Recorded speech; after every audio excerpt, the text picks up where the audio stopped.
গীতা থেকে আমরা অনুপ্রেরণা নিয়ে থাকি। গীতায় ভগবান বলেছেন, ফলের চিন্তা না করে কর্ম করে যান। পবিত্র গীতা আমাদের আত্মনির্ণয় করতে শেখায়।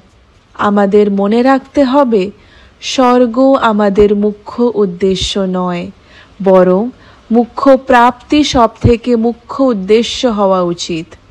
এই কথা গীতায় শ্রীকৃষ্ণ বলেছেন এবং এই মুখ্য লাভ করতে হয় আত্মজ্ঞানের দ্বারা। গীতা থেকে প্রাপ্ত আত্মজ্ঞান মানুষের মধ্যে সংস্কার তৈরি করে এবং সংস্কার শিক্ষা থেকেই তৈরি হয়। এটাই সত্য। যতদিন পর্যন্ত গীতাকে বিশ্বাস করতে পারবো না, ততদিন পর্যন্ত এই সত্য জ্ঞানকে উপলব্ধি করতে পারবো না। অভক্তি ব্যক্তি কখনোই জ্ঞান লাভ করতে পারে না এবং তার ঈশ্বর প্রাপ্তিও হয় না।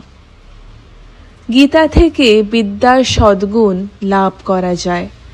গীতা সাধন করলে মনের ময়লা কেটে যায়, দেহ মন শুদ্ধ হয়, সর্বকাজে যাতনার অবসান হয়, দোষ খণ্ডন হয়, ব্রহ্মপথের জ্ঞান হয়।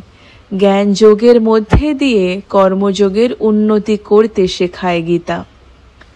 তাই গীতা জানা এবং অপরকে গীতা শোনার জন্য উৎসাহিত করা এবং গীতা প্রচারের আলোড়ন করার প্রচেষ্টা আমাদের সকলের রাখা উচিত। এই গীতা প্রচারের মাধ্যম দিয়েই আমরা মানুষকে আদর্শ ভাবমূর্তির জ্ঞানে গড়ে তুলতে পারি। তাই আপনাদের কাছে আমার অনুরোধ, গীতা পড়ুন, গীতা শুনুন, গীতা থেকে শিক্ষা লাভ করুন। মনে রাখবেন, সর্বকাজের সমাধানের পথ গীতা।